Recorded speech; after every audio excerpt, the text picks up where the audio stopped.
السلام علیکم کلاس 8۔ آج ہم پڑھیں گے احادیث مبارکہ۔ آپ کی پہلی حدیث ہے وعن معاویہ رضی اللہ تعالیٰ عنہ قال رسول اللہ صلی اللہ علیہ وسلم من یرد اللہ بہ خیرا یفقہہ فی الدین۔ بخاری مسلم کی یہ حدیث ہے۔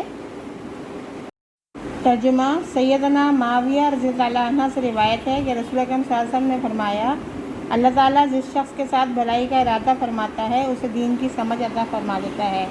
یعنی اللہ تعالیٰ چاہتا ہے کہ یہ بندہ میرا ہو کر رہے تو اللہ تعالیٰ اس کو دین کی سمجھ عطا فرما دیتا ہے، یعنی اس کو دینی تمام اسلامی شعار کے بارے میں سمجھ بوجھ عطا کرتا ہے۔ ایسا بندہ جو ہے اللہ تعالیٰ کی عبادت اور رسول صلی اللہ علیہ وسلم کی اطاعت اور ان کے بتائے ہوئے راستے پر عمل کرتا ہے اور اس سے کبھی بھی روگردانی نہیں کرتا۔ تو اللہ تعالیٰ جس شخص کے ساتھ بھلا کرنا چاہتا ہے اس شخص کو ہمیشہ کامیاب کرتا ہے اور اسے دین کے بارے میں اچھی سمجھ عطا کرتا ہے اور بھلائی عطا کرتا ہے تاکہ بندہ کامیاب زندگی گزار سکے۔ ہماری دوسری حدیث ہے وعن ابی ہریرہ رضی اللہ تعالیٰ عنہ ان رسول اللہ صلی اللہ علیہ وسلم قال ومن سلک طریقا یلتمس فیہ علما سہل اللہ لہ بہ طریقا الی الجنۃ۔ یہ راوی مسلم کی حدیث ہے۔ ترجمہ: سیدنا ابو ہریرہ رضی اللہ تعالیٰ عنہ سے روایت ہے، رسول اکرم صلی اللہ علیہ وسلم نے فرمایا، جو شخص علم کی تلاش کے لیے کسی راستے پر چلے تو اللہ تعالیٰ اس کے لیے جنت کی طرف جانے کا راستہ آسان فرما دیتا ہے۔ یعنی علم حاصل کرنا اس قدر اہمیت کا حامل ہے کہ اللہ تعالیٰ ان کے لیے جنت کے دروازے کھول دیتا ہے۔ جو لوگ علم کی جستجو میں گھر سے نکلتے ہیں اللہ تعالیٰ ان کے لیے ہر راستہ آسان کر دیتا ہے اور جنت کو ان کا مقام بنا دیتا ہے۔ حدیث نمبر 3 ہے وعن سہل بن سعد رضی اللہ تعالیٰ عنہ ان النبی صلی اللہ علیہ وسلم قال لعلی رضی اللہ تعالیٰ عنہ فواللہ لأن یہدی اللہ بک رجلا واحدا خیر لک من حمر النعام۔ ترجمہ ہے: سیدنا سہل بن سعد رضی اللہ عنہ سے روایت ہے کہ نبی صلی اللہ علیہ وسلم نے سیدنا علی رضی اللہ عنہ سے فرمایا، اللہ کی قسم، اللہ تعالیٰ کا تیرے ذریعے سے کسی ایک آدمی کو ہدایت دے دینا تیرے لیے سرخ اونٹوں سے بہتر ہے۔ اس حدیث میں امر بالمعروف و نہی عن المنکر کی تعلیم دی جا رہی ہے اور یہ بتایا جا رہا ہے کہ اگر ایک انسان بھی ہماری ہدایت سے نیک اور سیدھے راستے پہ آ جائے تو یہ ان سرخ اونٹوں سے بہتر ہے، کیونکہ ایک انسان کی بھلائی جو ہے وہ پورے معاشرے کی بھلائی ہوتی ہے۔ اس لیے انسان کو امر بالمعروف و نہی عن المنکر کرتے رہنا چاہیے۔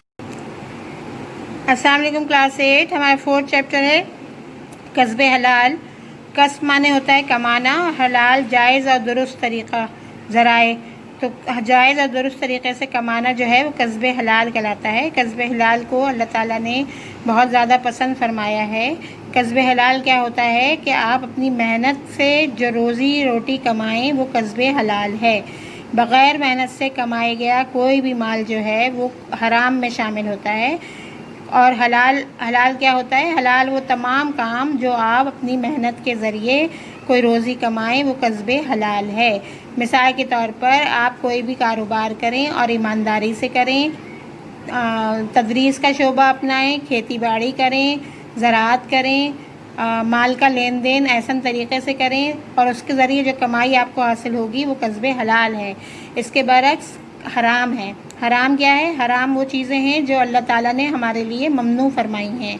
حرام چیزوں میں کیا شامل ہے؟ منافع خوری، رشوت خوری، ذخیرہ اندوزی، نشہ، جوا، حرام شکار، یہ سب کیا ہے؟ یہ حرام ہے، کیونکہ یہ آپ نے اپنی ضرورت سے زیادہ حاصل کیا اور بےمانی کر کے حاصل کیا، تو یہ کیا ہے؟ یہ حرام ہے۔ کسب حلال کرنے والوں کو اللہ تعالیٰ نے بہت زیادہ پسند فرمایا ہے۔ کسب حلال کرنے والے کی روزی میں برکت ہوتی ہے اور اللہ تعالیٰ کے نزدیک وہ بہترین دوست قرار پاتا ہے، یعنی کیونکہ وہ اللہ تعالیٰ کے احکامات کے مطابق روزی کماتا ہے۔ بلا شبہ حلال روزی کمانا بڑی نیکی ہے، حضور اکرم صلی اللہ علیہ وسلم نے فرمایا۔ اسی طرح اللہ تعالیٰ نے فرمایا، اے ایمان والو، پاکیزہ چیزیں کھاؤ جو ہم نے تمہیں عطا کی ہیں اور اللہ کا شکر ادا کرو اگر وہ تم صرف اسی کی عبادت کرتے ہو۔ اگر تم اللہ تعالیٰ کو مانتے ہو تو اللہ تعالیٰ کے احکامات کو بھی مانو اور اللہ تعالیٰ کی بتائی ہوئی پاکیزہ چیزوں کو استعمال کرو، پاکیزہ چیزیں کھاؤ اور اللہ تعالیٰ کا ہر دم شکر ادا کرو۔ اسی طریقے سے اللہ تعالیٰ نے ایک اور جگہ فرمایا، اے لوگو زمین میں سے حلال اور پاکیزہ چیزیں کھاؤ۔ اللہ تعالیٰ نے تمہارے لیے اللہ تعالیٰ نے بے شمار نعمتیں ہمارے لیے رکھی ہیں، اور ان کو کس طرح استعمال کرنا ہے اور اس کو کس طرح اپنے لیے حلال کرنا ہے، وہ انسان کو اللہ تعالیٰ نے عقل و شعور عطا کیا ہے، تعلیمات عطا کی ہیں۔ اس کے مطابق انسان کو تلاش کرنا چاہیے کہ اس کے لیے کون سے ذرائع جو ہیں وہ حلال ہیں اور کون سے حرام ہیں جن سے ان کو بچنا چاہیے۔ اللہ تعالیٰ نے حلال کمائی کمانے والے کو اپنا دوست قرار دیا ہے، اور اللہ تعالیٰ ایسے لوگوں کے مال کو قبول فرماتا ہے جو لوگ حلال طریقے سے کام کرتے ہیں اور رزق کماتے ہیں۔ صحابہ کرام اور ہمارے رسول اکرم صلی اللہ علیہ وسلم کی زندگی اس حلال کسب حلال کی عملی تفسیر ہے، کیونکہ ہمارے تمام نبیوں نے رزق حلال کمایا اپنی محنت سے، حالانکہ وہ نبی تھے، وہ چاہتے تو کچھ نہ کرتے، لیکن پھر بھی آپ نے پیارے حبیب صلی اللہ علیہ وسلم کی سنت کی پیروی میں اپنے پیشے کے ذریعے حلال روزی کمائی۔ جیسے حضرت آدم علیہ السلام کھیتی باڑی کرتے تھے، حضرت ادریس کپڑے سیا کرتے تھے، حضرت نوح بڑے تھے، حضرت ہود تجارت کرتے تھے، حضرت داؤد تلواریں اور زرہ بناتے تھے، حضرت ابراہیم، حضرت شعیب، حضرت موسیٰ جو ہے کاشتکاری اور غلہ بانی کیا کرتے تھے، اور ہمارے پیارے حبیب صلی اللہ علیہ وسلم تجارت کیا کرتے تھے۔ تو یہ تمام جو ذرائع ہیں یہ کیا ہیں؟ یہ حلال ہیں جو ہمارے نبیوں نے اپنائے۔ ان کی پیروی بھی میں ہمیں بھی یہی حلال روزی اپنانی چاہیے۔ اس کے علاوہ اپنا کام خود کرنا، حضور صلی اللہ علیہ وسلم بچپن میں بھیڑ بکریاں چراتے تھے، اپنے ہاتھ سے جوتے سیتے اور کپڑوں کو پیوند بھی خود لگا لیا کرتے تھے۔ یعنی اپنی محنت کو خود کرنا، اپنے کاموں کو خود صحیح طریقے سے انجام دینا جو ہے وہ حلال کے زمرے میں آتا ہے۔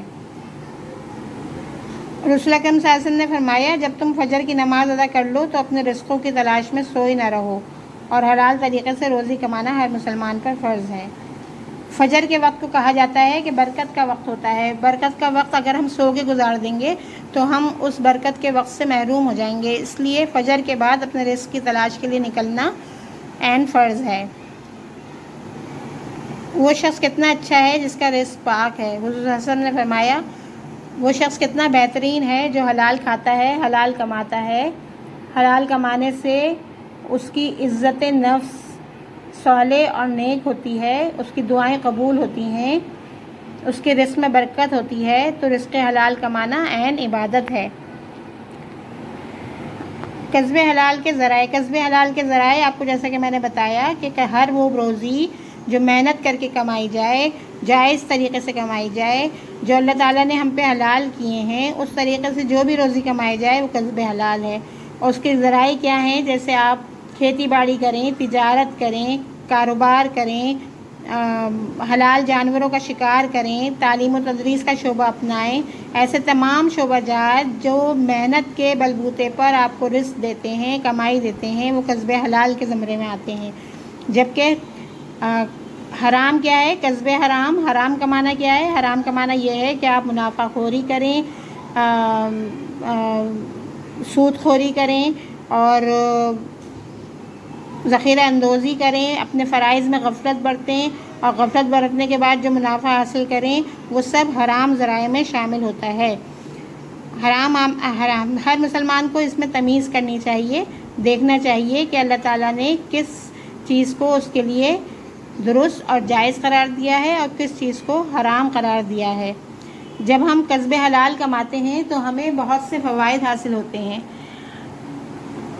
ہماری دعائیں قبول ہوتی ہیں، ہمارے رزق میں برکت ہوتی ہے، ہمیں اللہ تعالیٰ کی رحمتیں اور برکتیں ملتی ہیں، اور دنیا اور آخرت میں ہم سرخرو ہوتے ہیں، اور حلال کمانے والا کبھی زندگی میں بے چین نہیں رہتا۔ صحیح ہے، اس کے اندر ایک سکون ہوتا ہے، جبکہ حرام کمانے والا جو ہے وہ ہمیشہ بے چین رہتا ہے، اس کی زندگی بے سکونی کا شکار ہوتی ہے، کیونکہ وہ اتنا کما لیتا ہے کہ اس کے بعد اس کو یہ پتہ نہیں چلتا کہ اس کو کس طرح خرچ کرنا ہے۔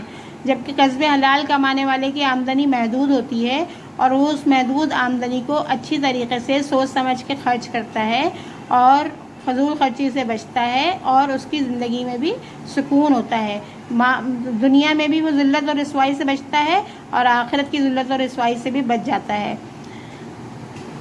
اللہ تعالیٰ نے حرام رزق کے نقصانات بیان کیے ہیں اور اس کی ممانعت کی ہے، یعنی اس کو کمانے سے منع کیا ہے۔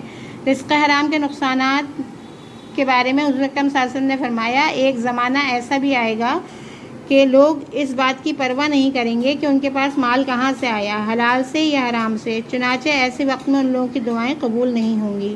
جیسے کہ میں نے آپ کو بتایا کہ رزق حرام کمانے والا اپنی ہوس اور لالچ میں مال کماتا جاتا ہے اور ان ذرائع سے کماتا ہے جس کے لیے اللہ تعالیٰ نے منع کیا ہے، تو ایسے شخص کو یہ پتہ نہیں ہوگا کہ اس کا مال کہاں سے اس کے پاس آیا ہے، اور ایسے لوگ اللہ تعالیٰ کے قرب سے محروم ہوں گے اور ان کی دعائیں قبول نہیں ہوں گی۔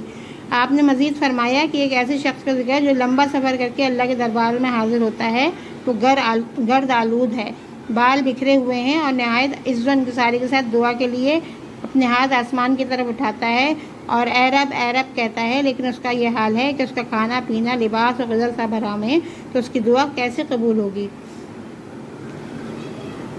کتنی اچھی بات کہ حدیث کے ذریعے یہ واضح ہو جاتی ہے کہ جو حرام کماتا ہے وہ چاہے کتنی ہی کوشش کر لے اور کتنی ہی عاجزی کے ساتھ اللہ تعالیٰ سے دعا کر لے، اللہ تعالیٰ اس کی دعائیں مقبول نہیں فرماتا، جبکہ حلال کمائی کمانے والے کے رزق میں بھی برکت ہوتی ہے اور اس کی دعائیں بھی قبول ہوتی ہیں۔ حضور صلی اللہ علیہ وسلم نے فرمایا، رشوت دینے والا اور لینے والا دونوں جہنمی ہیں۔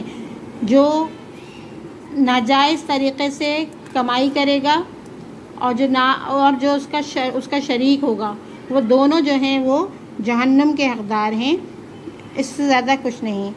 جو گوشت شخص حرام سے بڑھتا ہے، آگ اس کی زیادہ حقدار ہے۔ وہ جسم جس نے حرام مال سے پرورش پائی، وہ جنت میں داخل نہ ہوگا۔ اللہ تعالیٰ کا ایک فرشتہ بیت المقدس پر ہر رات پکارتا ہے کہ جو شخص حرام کھائے گا اس کا فرض و نفل کچھ قبول نہ ہوگا۔ آپ اندازہ کیجئے کہ ایک نوالا رزق حلال جو ہے انسان کو کتنی برکتیں دیتا ہے، اور ایک نوالا رزق حرام جو ہے انسان کو کتنی مصیبت میں ڈال دیتا ہے کہ اس کا آخری ٹھکانہ جو ہے وہ جہنم کی بھڑکتی ہوئی آگ ہے۔ حرام کھانے والے کے رزق سے برکت اٹھا لی جاتی ہے، وہ انسان اپنے انجام سے بے خبر ہو کر حرام کماتا جاتا ہے، اس کی عبادات، اس کے صدقے، اس کے خیرات کچھ بھی قبول نہیں ہوتی، گناہ کا باعث بنتا ہے اور بیماریوں، مصیبتوں اور مسائل کا اس کو سامنا کرنا پڑتا ہے۔ خلاصہ یہ کہ انسان کو اللہ تعالیٰ نے عقل و شعور عطا کیا ہے اور اس کو زندگی گزارنے کے دو راستے دیے ہیں۔ اب انسان کی فہم پہ مبنی ہے کہ وہ اپنے لیے کس راستے کا انتخاب کرتا ہے۔ تو ہم نے آج اس ایک اچھے راستے کے بارے میں پڑھا، کسب حلال۔ کسب حلال جو ہے وہ انسان کو دنیا اور آخرت میں سرخرو کرتا ہے اور اللہ تعالیٰ کا قرب عطا کرتا ہے۔